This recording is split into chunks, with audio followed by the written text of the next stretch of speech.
Assalamualaikum warahmatullahi wabarakatuh. Alhamdulillahi rabbil alamin. Wa bihi nasta'in ala umuri dunya waddin. Wassalatu wassalamu ala asyrafil anbiya'i wal mursalin wa ala alihi wa ashabihi ajma'in, amma ba'du. Para jamaah sekalian, kita lanjutkan kajian singkat kita tentang ilmu tauhid, tentang ilmu akidah, yang masih pembahasan yaitu di sifat Allah Subhanahu wa Ta'ala al-Wahdaniyah.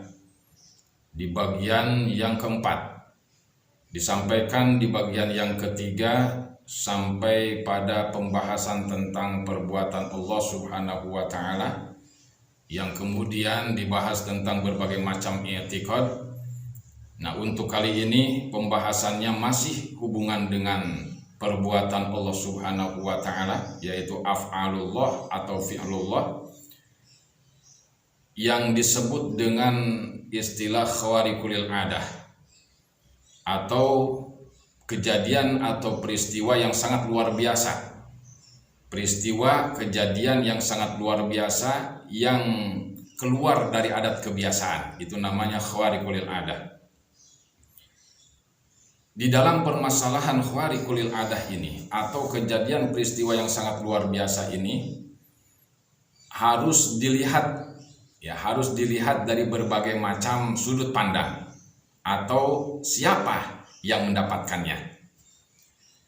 Pertama, umpama yang mendapatkan atau yang dititipi oleh Allah Subhanahu wa Ta'ala yang mempunyai khawariqul adah itu dari calon nabi, maka itu disebut irhas.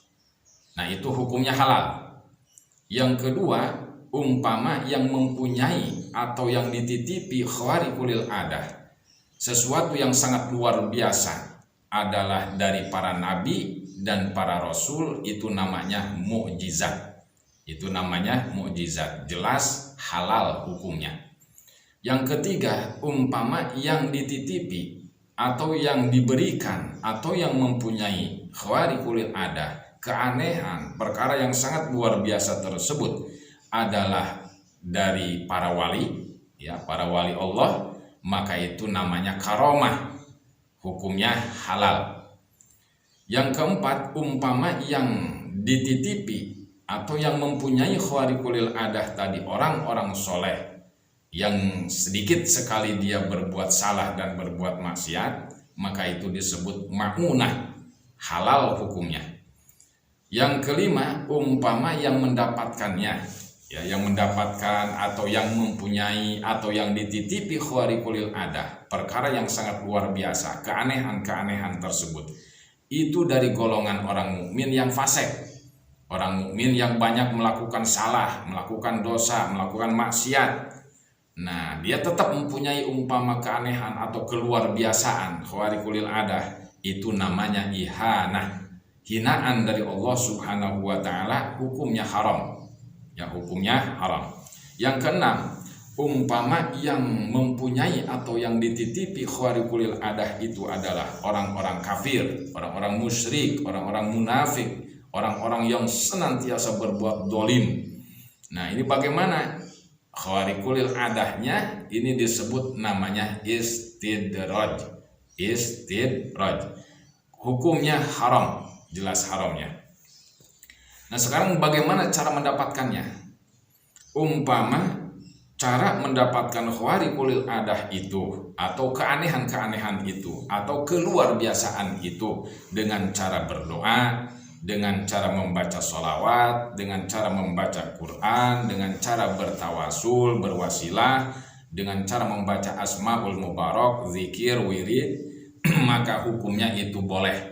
Hukumnya boleh. Bahkan berdoanya kan diperintahkan oleh Allah Subhanahu wa Ta'ala, bahkan dianjurkan oleh Rasulullah SAW. Kemudian umpama cara mendapatkannya itu dengan cara yang tidak halal, seperti dengan cara sihir, maka itu hukumnya haram.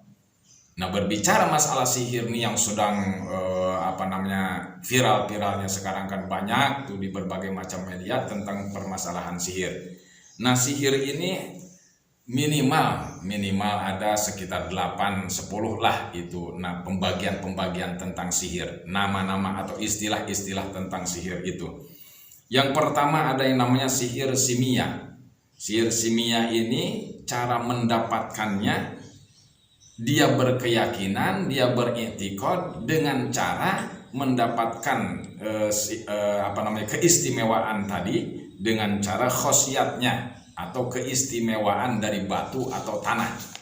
Ya, cara mendapatkannya dia berkeyakinan dari kekuatan tanah dan kekuatan batu. Nah, itu sihir namanya. Ada lagi yang bernama yang kedua sihir himia. Sihir himia ini cara mendapatkan keanehan tadi dengan cara kalau dalam istilah yang modern sekarang perbintangan. Ya, perbintangan, ahli nujum kalau di dalam istilah Arabnya. Nah, ini juga menggunakan pelantaran bintang-bintang, itu dinamakan sihir himia. Keanehan-keanehan. Kan ada orang yang ahli perbintangan seakan-akan tahu masa yang akan datang. Nah, itu sihir himia namanya, ahli nujum atau ahli perbintangan. Kemudian yang ketiga ada yang namanya sihir hindi. Sihir hindi ini cara mendapatkan keanehan atau perkara yang luar biasa, yang keluar dari adat kebiasaan. Ini dia menggunakan boneka atau ya sejenis boneka lah. Kemudian itu si boneka tadi dipakai untuk sarana atau media untuk mendolimi seseorang, mencelakai seseorang. Setelah dibaca mantranya, kemudian dituju orangnya yang akan dicelakai tadi, digunakanlah jarum umpamanya atau paku, ya, ditojos-tojosin ke si boneka tadi sehingga banyak yang bereaksi umpama. Nah, itu namanya sihir hindi, ya, sihir itu. Kemudian ada lagi sihir Yamani. Ini hampir sama, cuman ini bedanya gambar. Dibikin gambar hewan, binatang, kemudian gambar orang yang akan dituju untuk dicelakai, untuk didolimi, kemudian seperti tadi, ya, dibaca mantranya, kemudian ditusuk-tusuk dengan jarum, ditusuk dengan paku dan lain sebagainya. Nah, itu sihir Yamani. Karena disebut sihir Hindi berasal dari India, kemudian disebut sihir Yamani berasal dari Yaman dulu, zaman dulu. Ada lagi namanya sihir tilasimah. Sihir tilasimah ini sihir cara mendapatkan keanehannya atau keluar biasaannya ini melalui coret-coret di dalam kertas atau di dalam bahan kain gitu, dicoret-coret yang enggak ada maknanya, yang orang sendiri bahkan yang menulisnya mungkin dia tidak tahu apa itu maknanya, sekalipun tulisannya seperti tulisan Arab tapi tidak bisa dimaknai, apalagi tulisannya ajam. Nah, ini namanya sihir tilasimah. Ada lagi sihir rokyu. Sihir rokyu ini seperti jangjaukan. Jangjaukan kalau bahasa yang trennya. Tapi sihir rokyu ini ada yang boleh, ada yang tidak boleh. Ada yang haram, ada yang boleh. Yang haram yang bagaimana? Yang haram itu yang sama sekali tidak menggunakan kalimah-kalimah yang ada berkahnya. Tidak menggunakan doa yang ada berkahnya. Contohnya, jangjaukan yang tidak diawali dengan bismillah atau tidak diakhiri dengan kalimat la ilaha illallah Muhammadur Rasulullah. Secara mutlak itu bahasa biasa, yang bahkan itu di dalam bahasa biasa itu sama sekali tidak menyinggung-nyinggung atau melibatkan Allah Subhanahu wa taala. Bahkan kalimatnya itu kalimat yang buruk lah. Nah, itu disebut rokyu atau sihir rokyu, sihir jangjaukan yang tidak dibolehkan. Nah, kalau yang dibolehkan itu yang bahasanya bahasa bagus, bahasa sekalipun bahasa ajam, kemudian diawali dengan bismillah dan diakhiri dengan la ilaha illallah Muhammadur Rasulullah. Umpamanya ada dalam satu wiridan jangjaukan itu otot kawat tulang besi. Nah, diawali umpamanya nih Bismillahirrahmanirrahim, otot kawat tulang besi. Nah, itu terus la ilaha illallah Muhammadur Rasulullah. Itu contoh saja. Nah, itu boleh ya untuk umpamanya supaya dijaga badan kita dari segala macam senjata tajam. Tapi kan diawalinya dengan bismillah, kemudian diakhiri dengan kalimat la ilaha illallah Muhammadur Rasulullah. Kalau selain itu tidak boleh. Kemudian ada lagi yang namanya sihir gosbat. Ya, sihir gosbat ini cara mendapatkannya itu dengan cara tulisan-tulisan, kemudian diyakini, diiktiqadkan, dia memberikan kekuatan kepada jiwanya, kepada badannya. Nah, itu tidak boleh juga. Ya, tidak boleh, itu namanya gosbat. Ada lagi namanya sihir istikhdamah. Sihir istikhdamah ini membujangkan jin atau ruh-ruh yang sudah keluar dari jasadnya orang-orang yang meninggal. Nah, itu umpama ditarik ruhnya dan sebagainya. Istikhdamah atau menggunakan jin diperbudak oleh kita. Nah, itu namanya istikhdamah. Ya, itu sihir namanya di dalam istilah ilmu akidah. Kemudian ada namanya sihir khawasi. Sihir khawasi ini dia hanya menjadikan seperti pohon jati dijadikan untuk sarana memanggil maung, macan. Nah, ini mah hanya sekedar ittisal, tapi tetap ini masuk ke dalam kategori sihir. Nah, ada yang boleh, yang memang benar-benar diperbolehkan. Nah, ini bukan sihir, ini namanya wafak. Ya, wafak atau bahasa jamaknya aufak, atau seperti tulisan-tulisan, huruf-huruf yang penuh dengan keberkahannya. Seperti tulisan-tulisan Asmaul Mubarakah, tulisan hijib, tulisan sholawat, dan lain sebagainya. Nah, ini oleh Al-Imam Al-Ghazali boleh hukumnya, diperbolehkan. Dengan catatan jangan digunakan sembarangan, atau jangan digunakan bukan pada tempatnya. Ini hanya sekedar sambungan saja, mengambil keberkahannya. Ya, hanya saja mengambil keberkahan dari tulisan-tulisan Asmaul Mubarakah tadi. Ini tidak diharamkan. Di dalam kitab Fawaidul Makkiyah ini diterangkannya. Kemudian sekarang bagaimana tentang orangnya?